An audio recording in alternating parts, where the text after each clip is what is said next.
Hi, it's so nice to be here. I heard you're ridiculously happy. Is this true? Like some people came early just to hang out, and many of you are never leaving in order to just hang out. So I'm really proud of the school to have pulled this together. I know that this is one of the first times you've had this type of conference. So anyway, thank you for being here, and it's a pleasure to be here as well. So I'm going to talk a little bit about power of story, but I'm going to foreshadow a couple of other bodies of research that we've been doing recently, mostly because it's really fun for me to talk about the research. I wanted to start off with a recent study that I ran with some co-authors, and this was using a large data set of 12 million data points. It's called the We Feel Fine data set. And what my co-author, Sep Kamvar, and his colleague, Jonathan Harris, did was write a computer algorithm that combed the blogosphere for all mentions of I feel and I am feeling. And so, because blog-based data has demographic data that you can scrape, they were able to, in a single slide, basically document what people are feeling at what ages. And so this is a data set that was collected over 3 years, a cross-cultural data set, 12 million data points in a single slide. And the way to read this particular slide is we start out simple.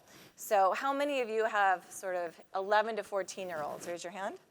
Okay, so when you ask, like, how are you feeling, they say, fine. Like, what'd you do today? Nothing, all day, I did nothing. It's been 12 hours and I did nothing. So there's not this rich emotional lexicon associated with this teen. But we soon fill up with angst. At 15 to 18, they start to feel very anxious. When they do feel happy, we show that what they mean is they feel excited, which is a very angsty form of happiness. And then feelings of confinement around 21, they start to feel not very well understood or known until we leave those feelings behind to go conquer the world. At 25, they start to feel a little bit more powerful. The meaning of happiness equates more to feeling hopeful, optimistic, that you could have money, power, or status, or that you might already start to have it. The meaning of happiness is much more associated with like sort of satisfaction or pride in what you're doing. And then we gradually trade those feelings for around ambition for balance. So around 30, people start to blog about losing balance, needing more balance. They haven't seen their families or worked out in a long time. Then they develop an appreciation for their physical body, start talking about how they feel sort of fat or unhealthy because, again, all of a sudden their bodies went downhill without them knowing at age 35. And then we start blogging about our children. We're only as happy as our least happy child. An evolving sense of connectedness around 40, for which we feel happy, calm, blessed, and grateful.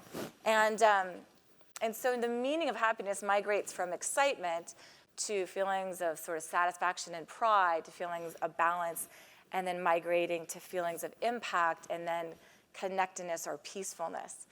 And this is important for a few reasons. One is, and by the way, it's not that people die when they're 60, it's just that the blog-based data is not as large. There's not a ton of 60-year-old bloggers. These sample sizes are huge. And so this data set's interesting for a couple of reasons. One is that I always give this data set, usually to my students teaching the Power of Story class, so that they mine the data in order to tell the story with these large data sets, so that they debunk the feeling that story is this abstract, esoteric, touchy-feely thing, and that data is this hard, objective thing. But when you give people large data sets and they start to analyze them, they understand that data scientists are essentially storytellers. And so telling the story in the data becomes really important. And this slide does that. But the second reason I share it is because it really underscores some of the fallacies we have in our research on happiness. So some of our research on happiness, which has blossomed in the last 3 decades or so, shows that we often implicitly pursue happiness, that being happy is at the core of our decision making. So we're optimizing for some utility function. That utility function is usually happiness. Is this going to bring me happiness? But what our research shows is that even though we might pursue happiness, this work shows that once we achieve a certain sense of happiness, excitement, or satisfaction, or balance, or even impact, that the meaning of happiness migrates in these really systematic ways every 5 or 10 years. And so it questions this notion of, are we making decisions in the right way? What is well-being more generally? And how might we be making decisions for our organizations and our clients and our employees and our family if this sort of hedonic treadmill doesn't persist or is not the right model to be following? So our work shows that if you aim for meaning, something that's deeply meaningful or purposeful, people end up becoming much happier. Meaning and purpose is a pretty esoteric word. So what we do is we run studies to be able to parse what happiness is versus what meaning is. And so in one particular study, my co-authors and I wanted to dive into what creates a happy life versus a meaningful life. And we asked individuals, a large set of individuals across studies, simple questions like, do you believe you have a happy life? In general, are you happy? 1 to 7 Likert scale. And then we asked them, do you believe that you have a meaningful life? Again, the same type of scale. And so these two constructs are positively correlated. If you feel like you have a lot of happiness, you likely have a lot of meaning. About 0.5 variance is commonly explained. But if you partial out the positive covariance in these two constructs, and you just look at those individuals that say that they feel happy but not that meaningful, versus meaningful but not that happy, you get these huge differences in these two types of people. The first big difference is that the individuals who say that they are happy but don't have a meaningful life, they say that they want to feel good, they like to feel good all of the time, they like to feel very good, and they don't want to feel bad. The meaningful individuals like to also feel good and report feeling good a lot of the time, but they also are not as concerned about never feeling negative affect. So they know that life is much more sort of a roller coaster. There's ups and downs, and that, in fact, defines life. The second biggest difference is that happiness is more about getting, and it's more self-oriented. So our happiness individuals say that they think about themselves a lot. They like to receive gifts from others. The meaningfulness individuals really like to give to others. They're much more focused on reading the room. How are others feeling? They know that sort of how people remember you and what you did to them and how you made them feel is more important than what you get right now. And then the third biggest difference is that the individuals that rated themselves as happy, they're very focused on how they feel right now. And the meaningfulness individuals, they were much more focused on what the past meant, what the present means, and what the future means, and how these things work together. So the reason to share with you these stories is because I'm trying to make the case around meaning, which is important both in life but also at work. There's research to show that individuals that say that they feel meaning at work or feeling connected to purpose are not just 3 times more likely to stay, but 1.7 times higher in terms of ratings on job satisfaction and 1.4 times more engaged. So there's a real quantitative benefit for individuals feeling connected to work, which usually means 2 things: that they like the people they work with and that they feel that they're doing something that's truly impactful that might change the world. So how do you design for meaningfulness? And this is where we get into story. What we found in our research is that individuals and organizations that are designed for story tend to have much more meaning and individuals connected to purpose than organizations that don't. So what I'm going to do is talk about why story, shed a little light on the behavioral science of story, illuminate a couple of misperceptions of story, then I'll go into how to harness it, and then I'll talk about a few ideas of what I hope you do on Monday. So, and I should also give you a little personal insight. Well, there's 3. All right, first, so I'm an academic. I teach these different classes that Irv mentioned, and I would always get pretty good ratings. But every time I would teach a class, I would want to revamp it. So I would email my students, like from the prior year or the year before, saying, what did you remember from the class? I'd love to know because I want to revamp it for this year. And inevitably, people would respond saying, I don't remember anything. I remember I really liked your class.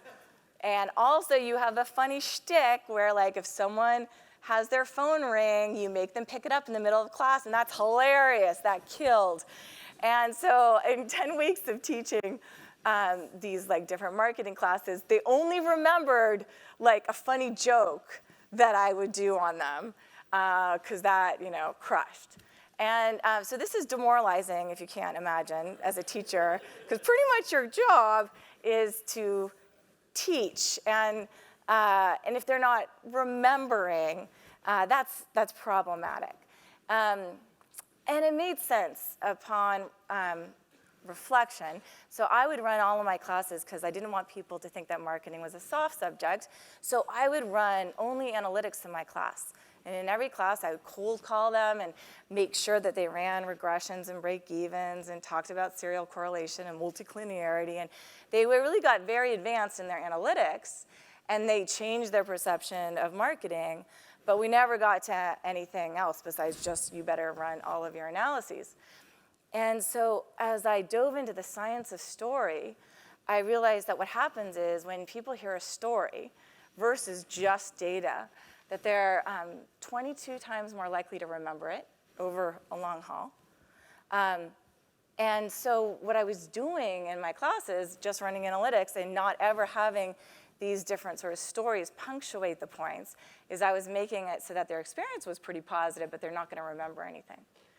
The second thing I should notice is, or mention, is I went to Berkeley for 2 years. About 6 years ago, I was hired there, and I usually don't really like private school and fancy people. I like public school. Who went to Berkeley? Anyone?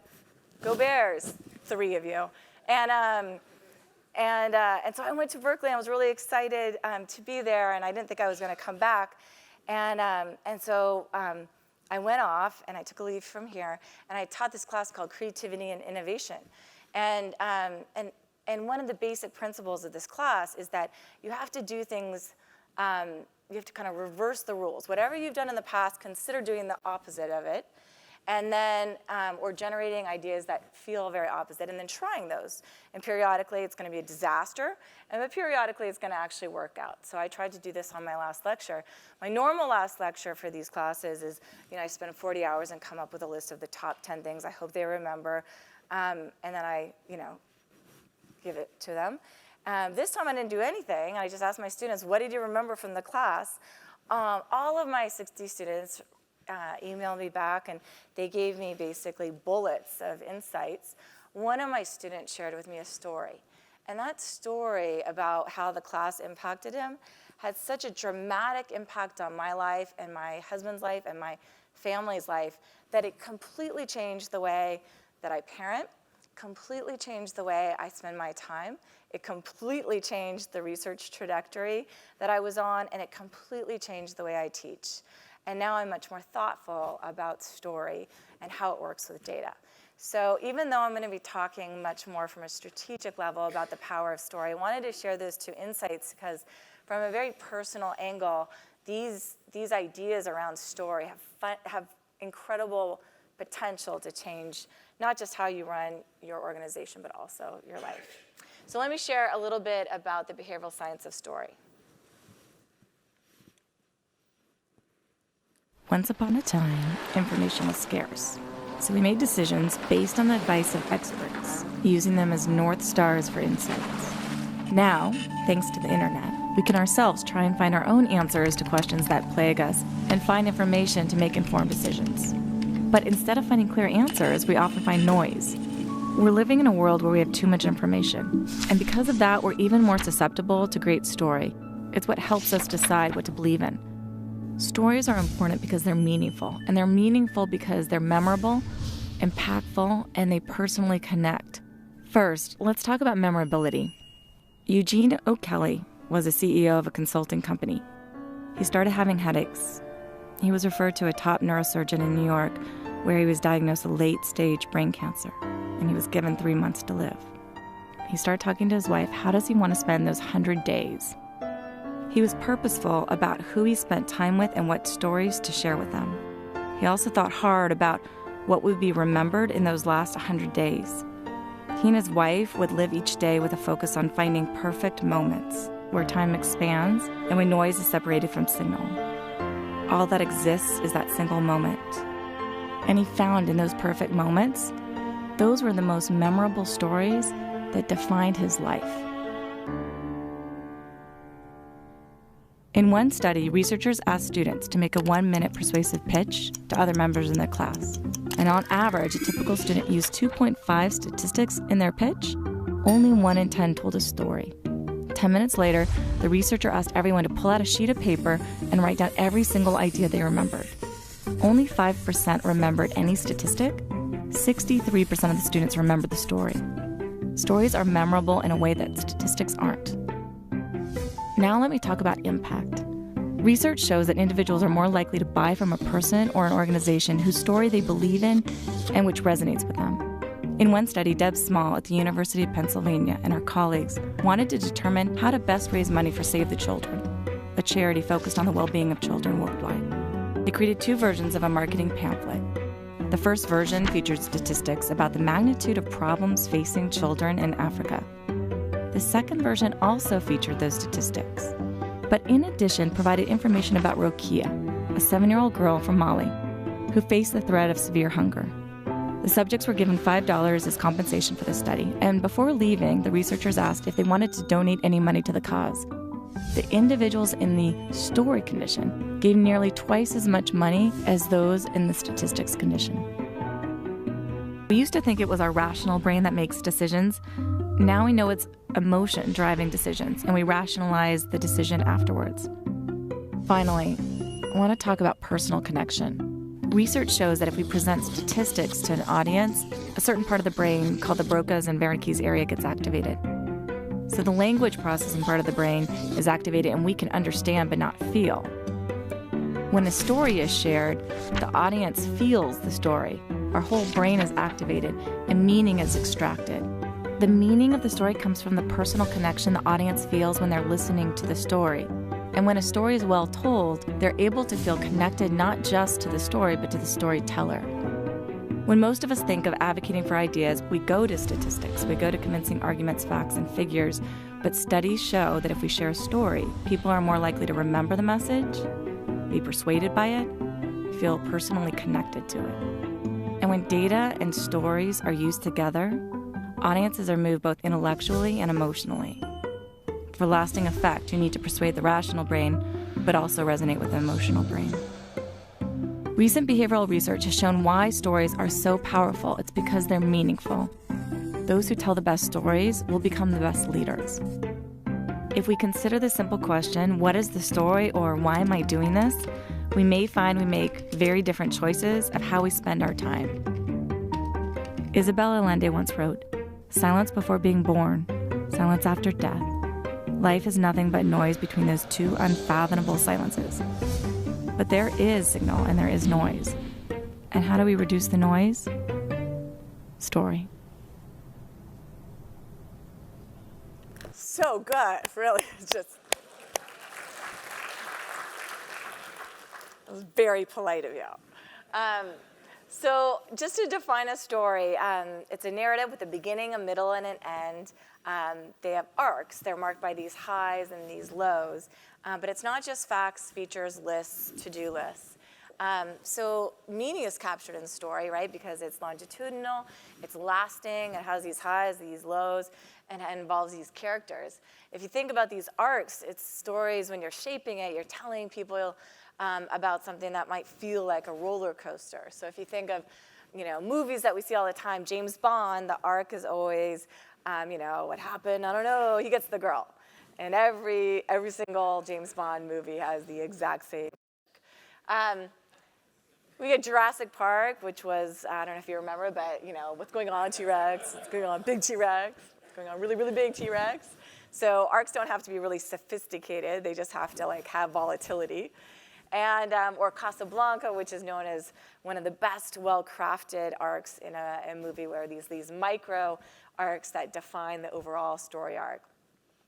But the funny thing is, most people believe that stories are really these long, epic things, and oftentimes they can be quite cryptic. Ernest Hemingway was once known to have written one of the first 6-word stories. He wrote, "Baby shoes for sale, never worn." So when I teach the Power of Story class, I ask the students before class to give me a story of anything they've written that they're proud of, or a 6-word story.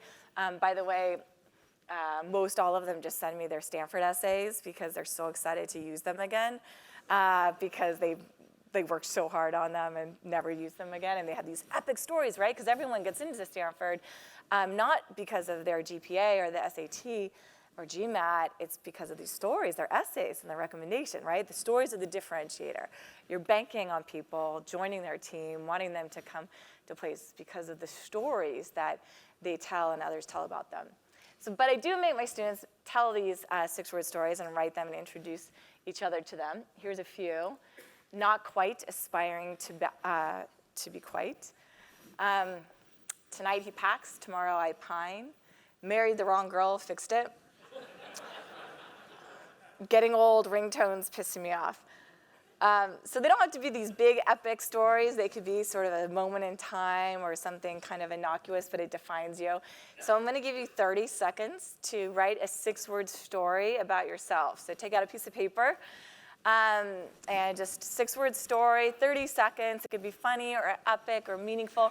One tip is that ideally you've changed. So you used to be this and now you're that, because that kind of forces you to think in terms of an arc or some sort of transformation. So 30 seconds, 6-word story.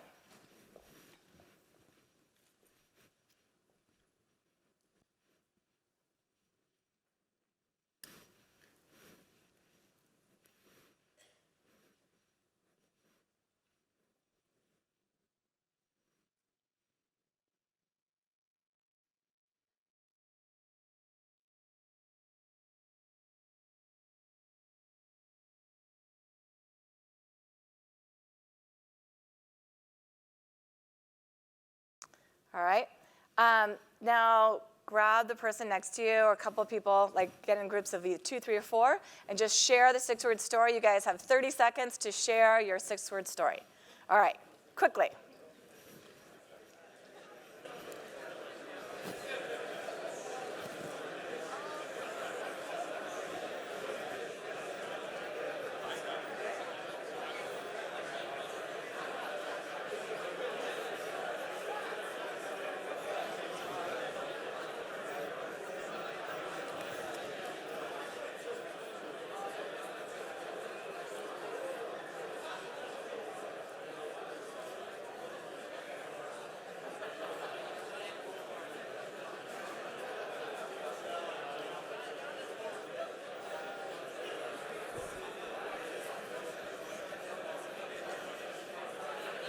All right, finishing up.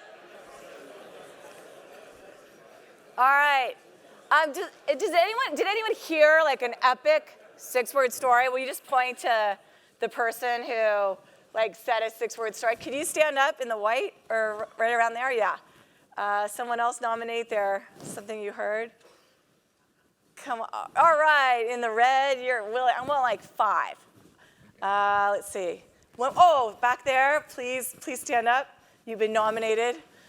Congratulations. There's big awards. Oh, right there. Yes, in the blue. Come on, one more. Let's get a female. Let's go crazy. All right. Well, we got a female. Can you stand up? Thank you. All right. We got 5 people, I think, right? 1, 2, 3, 4, 5. Awesome. Okay, so all you're going to do is someone in red is going to come over and grab and give you a mic. Are you not nominated? Thank you very much. Okay, so you're just going to say your name to everyone, and then your 6-word story. We'll clap, and you can sit down. All right. Michael Mazzio. I left New York City. CXP. Boom. Done. Nice. That might be more than 6 words, but 7-ish. Okay, great. Let's, in the back.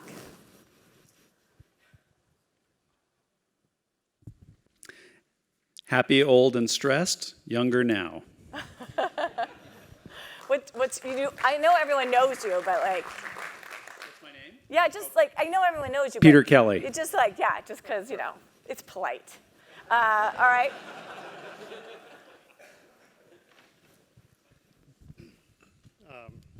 So Gerald Risk was wound up, then let go. Fantastic.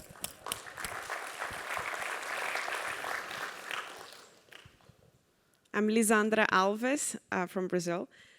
Built it, sold it, now what? Right over here. Okay, you got it? Brett Forrester. Found Neverland, never say never. Oh, beautiful. Okay, any observations, like shout out any observations from those 6-word stories? Just like anything that surprised you.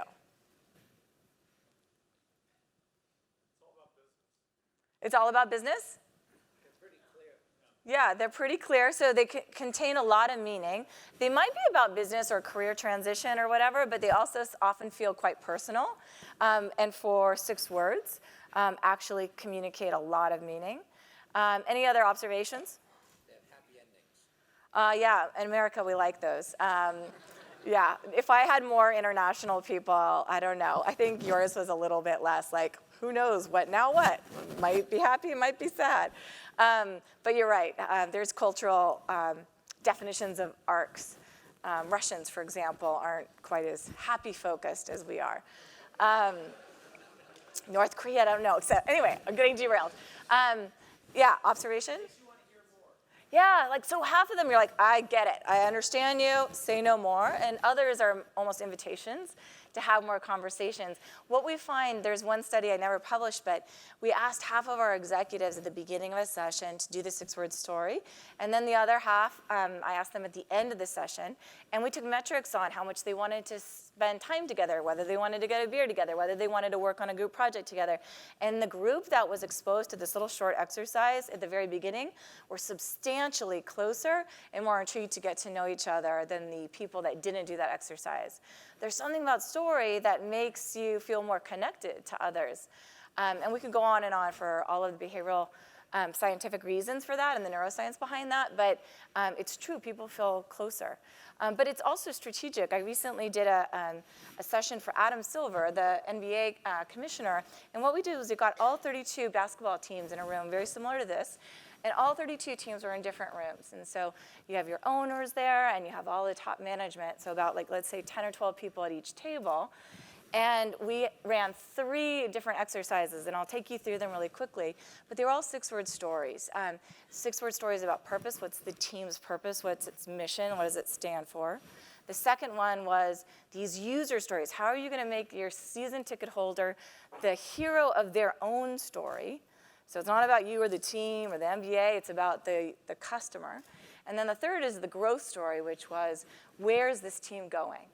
And so we did the same exercise, 30 seconds, write down these 6-word stories.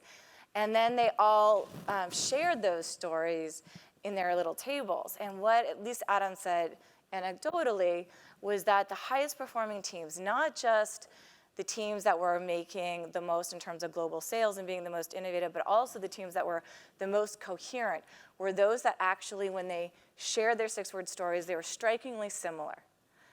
But the teams that were underperforming and really struggling, and they were worried about it within the NBA link, were those within 30 seconds you could tell the team did not have any consensus around what is our story, what do we stand for, what value are we creating for the customer, and where are we going? And so something as powerful as a 6-word story, which was really succinct, is best able oftentimes to capture what really is the meaning of an entity, a family, an organization. So I wanted to my goal is for you in a year's time, if I ever see you walking down the street, and I say, what did you remember in this session? It would be more than like these 5 6-word stories. It would be a couple other things. So I created this talk with a hope that you could go back to your organization or even your family and hopefully be able to start using story much more effectively than perhaps you have. But to do that, you have to identify these misperceptions of story. Now, the first one I find the most frequent is that a lot of people feel like stories are communication or branding or marketing, but they're not. One of my favorite quotes is by Ben Horowitz, of Andreessen Horowitz, and he writes, "The company story is the company strategy. The story must explain why you exist. Why are we doing this? Why does the problem need to be solved? Why should you join the company? Why should you invest in us? Why should you buy a product from us?" And the story that you create, when it's concise, when it's clear, it addresses pretty much all of these questions. And they're found everywhere. It's not just communication, but there's stories on websites, in these blog posts and videos that we create, in the happy hours, the conversations we informally have through, obviously, social media, and even something as small as a 6-word story exercise. So it's not just communication. The second misperception I often find, especially with engineers, although the engineers are the ones that tend to like this content the most because they see the science in it, is that they believe stories are kind of the opposite of data. But when you're leading and you have a point of view and you're trying to persuade, you have two tools, right? You have this data here and you have these stories, user stories, your own stories, your employee stories. And when you're in some contexts, like a board meeting versus a one-on-one versus a company treat, sometimes you're going to have 1 minute in front of someone and you'll go 80% into data and 20% on story. In other contexts, you're going to go 20% on data and 80% on story. So these are two tools. So even though I showed you that initial slide to debunk the myth that data isn't story, because also large data sets create stories, the other way to think about it is you've got these two tools and you want both of them in your portfolio. Another way that a lot of times people remember this is, and I'd like you to do this too, think about when you make a 1-minute persuasive pitch to a board member, an employee, anyone, are you the type of person who usually leads with your point of view and then backs it up with data and then ends with a story? Or are you the kind of person that starts with a point of view, contextualizes it with a story, and then backs it up with data? Or do you hook people with story, back it up with data, end and let them infer the point of view? Or are you a data-oriented person and then maybe come with story and then follow it up? And by the way, as you think about this, you might have changed. I have a friend, Sheryl Sandberg, at Facebook, who used to always be point of view, data, no story. And over time, she's really changed, and she really has story, and then it's backed up with data, and then it ends with a point of view. I recently gave a talk at Genentech, and they said that their formula isn't up here, and they said, we're just data, data, data. We have no point of view nor any stories. So it might be different for you, but just quick raise of a hand, and I know there's different contortions. These are just 4 of the more common ones. Raise your hand if you're more point of view, data, story. Raise your hand if you're more point of view, story, data. Story, data, point of view. Data, story, point of view. Okay, so you're pretty well represented, although the lower left quadrant is by far the predominant. And so the way that to think about this is that even if you are story, data, point of view, and that's what's natural for you, or that's what your culture, your organization values, think about different ways of using these components because different audiences are persuaded for different reasons. And the last is that many people don't feel that there's an ROI to story. Just a quick anecdote. Bonobos, which was launched here as an online apparel company at Stanford many years ago, they were a data-oriented company where they could find out where there's pockets of product opportunities, and then they would launch them based on this data insight. One time they launched a jean called Bull Denim, and it was a great product. Their data said that there was no current product in that space of like good fitting clothes for guys, but sales were underperforming. They asked customers what they loved about the jeans and learned that the men really loved to travel in them. So they kept hearing these epic stories of traveling with the 3 people who bought the jeans. And so they renamed the travel jeans, each style for a different destination. And all they did was change and add about 6 or 7 words to their exact same frame before. They added mid-weight travel jeans, and then they said, ideal for excursions to temperate zones near and far. Within 1 month, the entire category, the jean category, not just bold denim, increased in category sales from 7 to 15%. That was the only change, and the other categories didn't show a similar change. So there's ways to think about stories as providing context, and you can do A/B testing to understand what actually drives behavior. So I wanted to talk briefly about how to harness story before I kind of leave you with a few tips and maybe take a couple questions. So there's 3 really important ways to think about story. One is how do you use stories to lead? And that stories with data are tools of power. And we have this class called Humor, Serious Business, and different types of stories. We find a lot of our CEOs really leverage humor in really effective ways. And so these stories don't have to be these meaningful, impactful stories. They can also be humorous or diffuse tension and create bonds. But they can be very powerful. The second is stories as actually strategic assets. And the third is stories as a way of living, a way of making decisions for your family, for yourself, to create a more meaningful life and using time with intent. I joked with Peter that I forgot that this was about power stories. So yesterday I was working on the talk, and I created a big talk actually around how do you use time in strategic ways. There's so much work done on meaning and money, like how to use money in meaningful ways, but there's not as much work on time. And so if anyone's interested in that, I'm happy to share it with you, that deck. But I'm not going to talk about those two. I'll talk in the remainder of this time much more on how you can think of stories as strategic assets. So what is a strategic asset as a story? In many stories we find in organizations is that stories are very tactical, but signature stories are strategic, and they're an asset that really merits investment and management. So my dad and I actually wrote an article together recently. It's called What is Your Signature Story? And we define signature stories as intriguing, authentic, involving stories with a strategic message that drives growth by enhancing the organization, the brand, and or the business strategy. So it often, really 3 key ones that I talk a lot about are the purpose story. It illuminates what you stand for.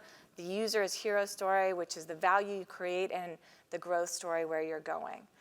Now, when you ask people what are your strategic stories that are defining or signature, you often get at least leaders being able to rapidly, easily give you what are their signature stories are. And if they don't, then the people around them do.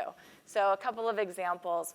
A CEO named Robert Hull, one of his strategic stories or signature stories that he says all the time is he was rejected 70 times by venture capitalists and weathered the 2008 financial crisis on his way to building a software company. And at one point, he actually had to suspend his salary and consider selling the company as it couldn't find a Series B investor.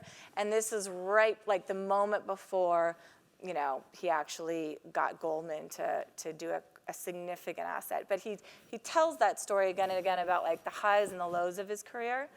Another example is Chiong, who's at Boxed, and he came out as a CEO with this idea of helping to pay for kids' colleges. He realized that basically what was so important to him was education. And then he found out that many of his employees couldn't even afford to hold after-work events because they needed to take care of their kids and they couldn't even send their kids to school. So he created an initiative and he said, if you're a child of someone who works at Boxed, it's not because of the lack of money that's going to prevent your kid from going to college or you. We're going to build a long-term business, and if you're along on the ride, we're going to basically pay for college for every single one of your kids. And that story gets told and retold within the company, and it's a real reason to not just go, but to stay. The harder thing to do is these signature stories about your company. So I wanted to breeze through 3 of them, and I'm going to have you write down 6-word stories to capture your own work as well, just like with the MBA. So there's these purpose stories that clarify value and create differentiation. These user as hero stories that show how much empathy you have for your customer and how much value you really create. And these growth stories that elevate value and also increase pipeline. My favorite purpose story is Tom's, where the CEO often says, having a story is what separates us. People don't just wear our shoes, they tell our story. So I think we can all agree that Tom's shoes are really ugly shoes. Can we all agree? All right, most of you can agree that Tom's shoes are ugly shoes. Yet my daughter, who's 11, predominantly wears Tom's shoes, and she thinks they're actually good-looking shoes. And the reason she thinks they're good-looking shoes is because they have the story. Like, she knows that these very expensive shoes, they'll have, another shoe donated to a child in a developing country, and that at some level makes her feel connected. And Tom's has done a tremendous job of actually executing on that promise. People want to be valued members of a winning team on an inspired mission. And you have to have every single one of those words working for you. And what I find at most companies is that that inspired mission is not clear, there's no consensus, and it's not well understood, not just among the employees, but also the the CEO and the leadership. Gallup ran a poll with over 1 million people last year and asked individuals, do you feel like you understand the mission of your company or the purpose of the company? 80% said no. Of the 20% who said yes, 75% said that they didn't care. And we have a lot of health data, a lot of productivity data to show that people work much harder. They get sick far less frequently when they feel connected to something that's meaningful or purposeful. It's just a tremendous waste. Stefanos has work with Jeff Pfeffer that shows that literally workplace environments are killing us. And I think the correlation between increased work and the health detriments that are happening is not completely independent from the fact that the work environments that we've set up for the people that work for us and with us are not healthy. And one of the problems is 80% don't know what the mission or the larger purpose of their company is. And of those who do, they don't personally feel themselves connected to it. So if you can't get to a place of feeling valued, feeling like you're on a team, and you don't have to be winning all the time, but you have to have a path toward winning, and then feel like you all know your role on in the purpose and the mission, then you get these dramatic reduced hits to productivity and health. Steph says oftentimes, you win when everyone touches the ball. For those of you who don't follow basketball, he's a very important basketball player. And he talks a lot about this notion of what is a winning team, where everyone feels valued, everyone touches the ball, and we all feel like we're on the same team. You have to feel authentic when you share the story or that mission. People can tell when you aren't. And the problem right now is that brands often feel manufactured. Companies often feel manufactured. Certainly our politicians feel often quite manufactured. But people who we know, people whose story we understand and believe in, they don't. And they cut through, and we trust those people. And even those 5 signature stories told in 6 words makes you feel like you kind of know each of these 5 individuals. So the leaders that do this well often do not just articulate a purpose, but they do so in very authentic ways. So one of, a very, sort of favorable, easy anecdote to point to is Dollar Shave Club, which is, as you know, sold for $1 billion to Unilever, with no marketing budget, basically, and very little money for PR. The CEO launched a video that explained their purpose and did it with a very clear brand personality, personality, and that made all the difference. Of DollarShaveClub.com. What is DollarShaveClub.com? Well, for $1 a month, we send high-quality razors right to your door. Yeah, $1. Are the blades any good? No. Our blades are f***ing great. Each razor has stainless steel blades, an aloe vera lubricating strip, and a pivot head. It's so gentle a toddler could use it. And do you like spending $20 a month on brand name razors? 19 go to Roger Federer. I'm good at tennis. And do you think your razor needs a vibrating handle, a flashlight, a back scratcher, and 10 blades? Your handsome-ass grandfather had 1 blade and polio. Looking good, pop up. Stop paying for shave tech you don't need. And stop forgetting to buy your blades every month. Alejandro and I are going to ship them right to you.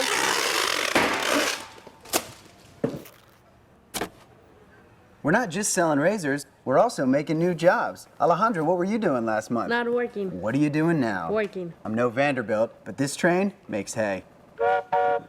So stop forgetting to buy your blades every month and start deciding where you're going to stack all those dollar bills I'm saving you. We are DollarShaveClub.com, and the party is on.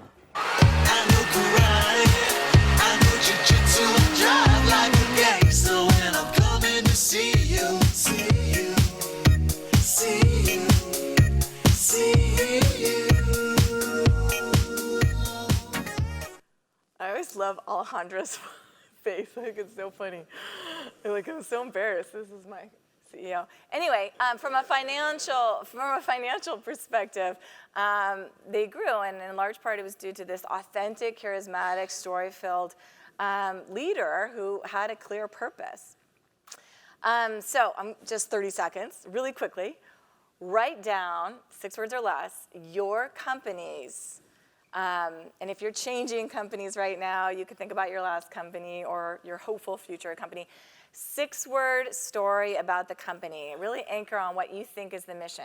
So if you were here with your senior team, hopefully they're all going to write down the same type of 6 words. Go ahead, 30 seconds. It could be like, do no evil or whatever if you're Google or, it doesn't have to be 6 words.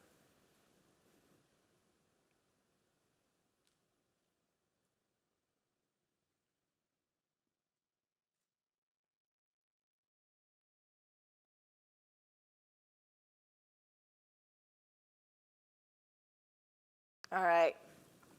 And by the way, you can do this with your team. Like, this takes all of a minute and a half, and the type of insights is just remarkable. The second signature story that's really important to nail down is this user as hero story. And all of the individuals that are trained in design thinking here at Stanford know how to do this really well. A lot of technology companies do too. But brands too often make the mistake of trying to be the hero. Your customers, your users are the hero. But now LinkedIn and Facebook and YouTube, all of these companies have done a really good job, not of marketing, but of collecting these user stories and then banking them on these websites. All of these websites I'm showing you have hundreds of thousands of user stories, which all have the exact same arc, which is ordinary person faces extraordinary odds to achieve something quite remarkable by means of Google or YouTube or Facebook or LinkedIn. Exact same arc. A good example of this was Google, who does not believe in marketing. They don't hire anyone with marketing in the title, maybe now, but barely. And they don't think they're good communicators, or they don't believe in brand. So it's really frustrating for them when they come up with a really strong product made by engineers and it doesn't take off. Because they don't believe in marketing, so they can't yell louder. And when they do, they yell about features, and that doesn't change people's behavior. One day, the creative head, Robert Wong, went to his team and said, we've got to make Google Chrome take off. It's a better product than other search engines. No one's adopting it. Why not? And one of the people in the room basically storyboarded out his story, and this is what it looks like.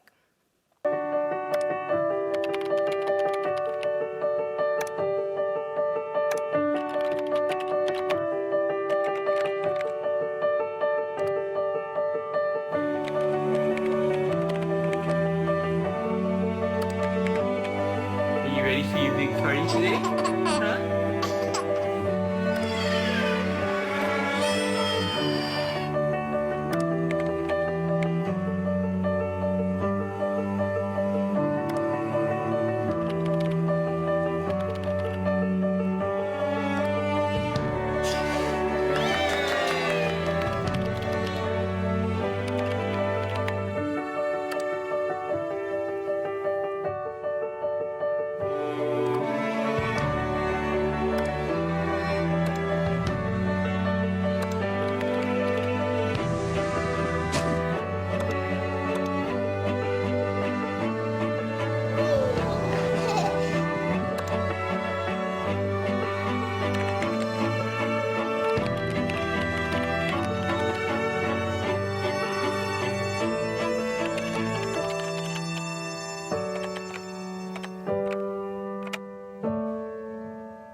So that ad then became their Super Bowl ad, and now they're basically the best marketers I know.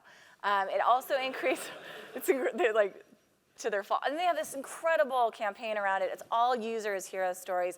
Daniel Lee, who did work at Google, you saw that story wasn't about Google Chrome. It was about, Picasa and YouTube and Gmail and all of these different things. So the hero was Daniel Lee, and Google Chrome was just kind of a background player. And the thing that's interesting is that it led to a 6% uptick in Google Chrome downloads in the 1 week after the launch of this. So it had a dramatic impact. So again, 30 seconds of who's your customer? You can just think of one person if you want. And how do you help make them the hero of their story? In this case, Daniel Lee was a better dad because of Google products. And that really made him a hero. I have a girlfriend in the back who's an entrepreneur, Wendy Riker, who does these really remarkable things with all of her kids, making her kids feel like they are heroes of their own story. So, oops, sorry about that. All right, 30 seconds, write down the name of your user or your customer or whatever, and just write down a single 6-word story where you think you could help make them the hero of their story in some way.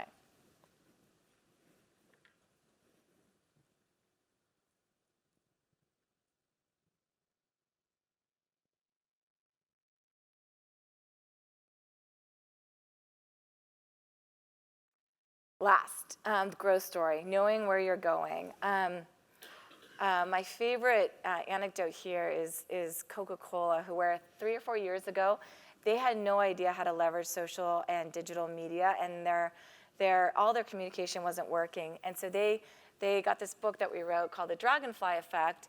My husband and I wrote this book together, mostly to inspire kids to do good things in the world. We wanted them to be like Kennedy kids, but without the drinking issues. And so we wrote a book, and also like if anything happened to us, they would see a dragonfly and knew like we were connected to them. So it was a very meaningful endeavor. But weirdly, it got picked up by all these for-profit companies that wanted to make change in the world. And this is like the least inspirational anecdote, but it's a super fun anecdote because Coke is sugar water. But it was still a really interesting case. They did not know how to connect to teens globally, harnessing social and digital media.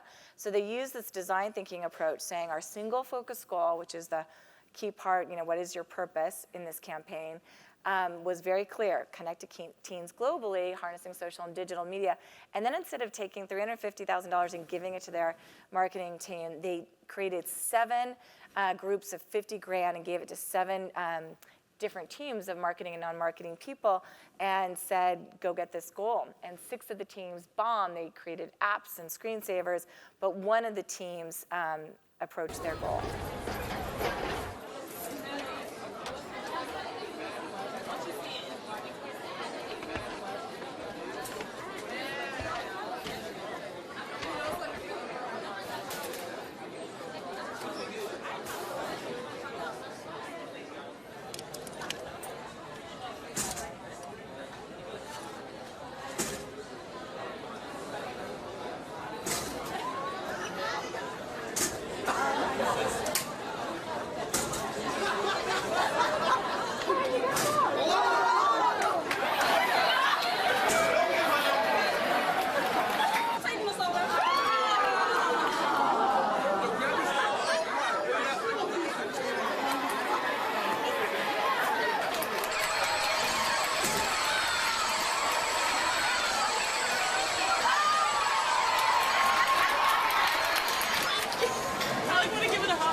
So that was an organic tweet. They didn't SEO this.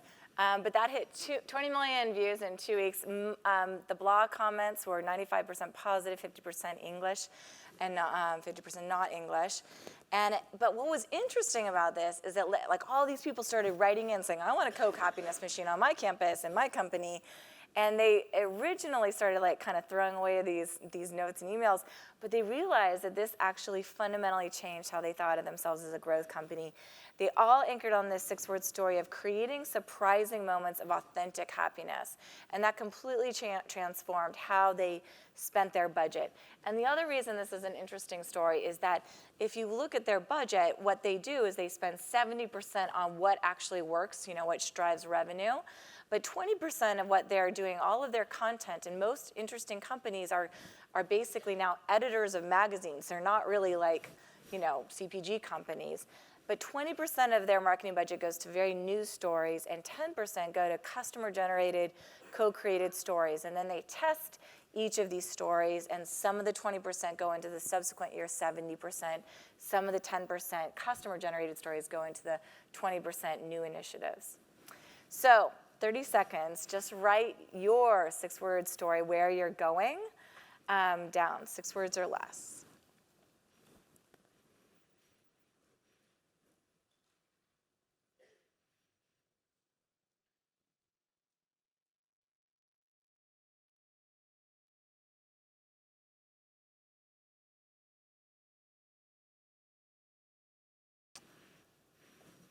Okay, so I wanted to end with a couple of things that I hope you do. One, next week, I hope you think more about the stories you're using to lead, the stories that your company may be banking as assets, and even thinking about what stories you're sharing at the dinner table instead of what you do today. Instead, could you say, share a story of what happened? And we started doing that with our 3 young kids, and they started taking much bigger risks because they were really excited to come home and share a story of what they did that sidestepped a bully or would make us like sort of take our breath away. And it fundamentally changed the way our family lives. Like now every year we move away for 4 months to do a family sabbatical in New York or Sweden or Stockholm. By the way, we want to go to South America next, so if anyone has any connections, let us know. But the reason is because you don't remember the day-to-day. You only remember when you move, physical dislocation. You only remember those moments you're uncomfortable. Also, it was really fun because they don't have any friends in other places, so they're forced to be with us. So there's a lot of reasons to think about how do you think of creative life design anchored on the stories that you could bring about this year, or what stories have defined your last year. When we ask this to our students and our subjects, they don't remember anything about last year. It's not just my class that they don't remember, it's everything. But they remember stories. So I hope you audit your current stories, both internally for your employees as well as externally. And it's really easy to do, just taking inventory of how consistent and coherent they are. I hope you get clear on 3, your purpose story, your user as hero and empathy story, and your growth story. I hope you start banking your stories. Maybe it's on a website, or maybe it's just through Google Slides. They're assets. And if you anchor on those true stories, the bold stories, those stories that are distinct, relevant to different audiences, memorable so they stick over time, evergreen so they grow in value over time, and they depict something bigger, some inspired mission that connotes and conveys meaning. And then you do that every 5 or 10 years as the story of our lives changes. I think your life will be much more meaningful. So I'll end with my favorite quote, which is, tell me the facts and I'll learn. Tell me the truth and I'll believe. But tell me a story and it will live in my heart forever. Thank you.